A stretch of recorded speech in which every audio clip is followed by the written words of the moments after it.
की भूमिका पर ग्राम धौहल से पधारे हुए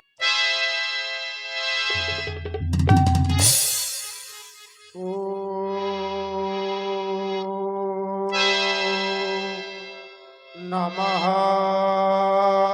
शिवाय। ओम नमः शिवाय। ओम नमः शिवाय। कर्पूर गौरम करुणावतारम संसार सारम भुजगेन्द्रहारम सदा वसंतं हृदयालविंदे भवम भवानी सहितं नमामि सहितं नमामि सहितं नमामि। जो आज मैं भगवान भोलेनाथ का आराधन प्रारंभ करता हूँ, मानो कोई मेरे शिवरंदों में आकर कह रहा हो दशानन सावधान हो जा। ये सावधानी का संकेत देने वाला विश्व का कौन ऐसा नरनाहर पैदा हो गया जो कह रहा है दशानन सावधान हो जा, दशानन सावधान हो जा। जिस समय में भगवान भोलेनाथ का आराधन कर ध्यान आसन नियम प्राणायाम प्रत्याहार के द्वारा अपने जीव को नाभि चक्र से ले जाकर इस आज्ञा चक्र तक ले जाता हूँ।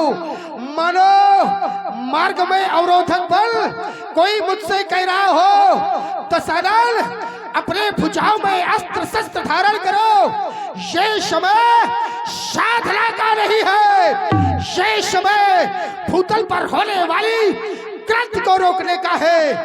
कैसी क्रांति का संकेत, कैसी क्रांति होने जा रही है मेरी समझ में ये नहीं आ रहा।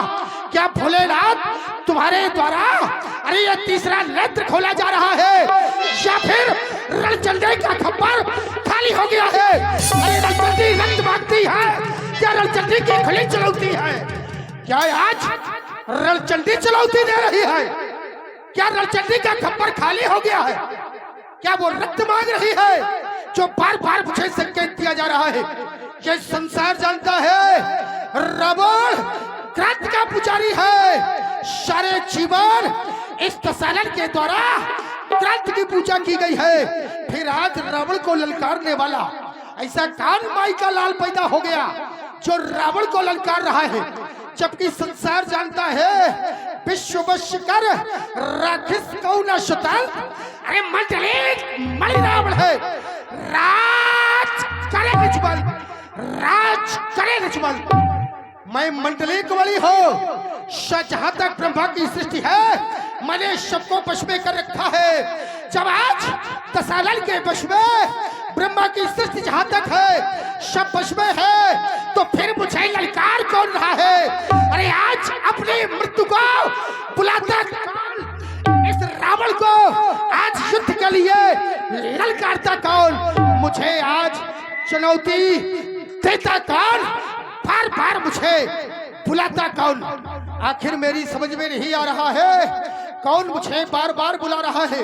कोई ना कोई कारण तो अवश्य है, क्योंकि संसार जानता है रावण जिस नगरी में निवास करता है वो साधारण नहीं है। बताया गया भोगावती जहाँ अहिकुल वासा, अरे अमरावत जहाँ शक्र निवासा, और तिलिते अधिक रमती बंका, और जग विख्यात नाम तही लंका, जग विख्यात नाम तही लंका।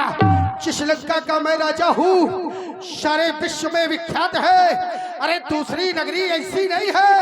मैंने अपने भुजाओं के बल पर विश्व को अपने अधीन कर लिया है। बड़े से बड़े योद्धा इस रावण के सामने नहीं आते। अरे चलो योद्धाओं की तो छोड़ो, जो सनातन धर्मी देवताओं को सर्वोपरि मानते हैं, और जब देवता सुनते हैं रावण आवत सुनत सकोहा तो देवन तके मेरे गिर खोहा।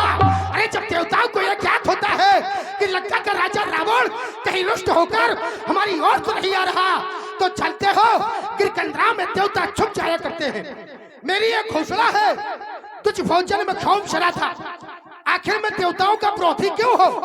उसका कारण है मैं चाहता हूँ कहीं यज्ञ ना हो, ब्राह्मणों को भोजन न कराया जाए। जब यज्ञ नहीं होंगे तो देवताओं को भोजन नहीं मिलेगा, और जब देवताओं को भोजन नहीं मिलेगा तो देवता निर्बल हो जाएंगे, और जब देवता निर्बल हो जाएंगे तब ये लंकाधिपति रावण विचार करेगा मारी होगी छाड़ी हो, मैं उन्हें मारूंगा ये छोड़ूंगा, ये मेरा विषय है, ये बाद में विचार करूंगा। फिर मेरी समझ में ये नहीं आ रहा कि मुझे ललकार कौन रहा है।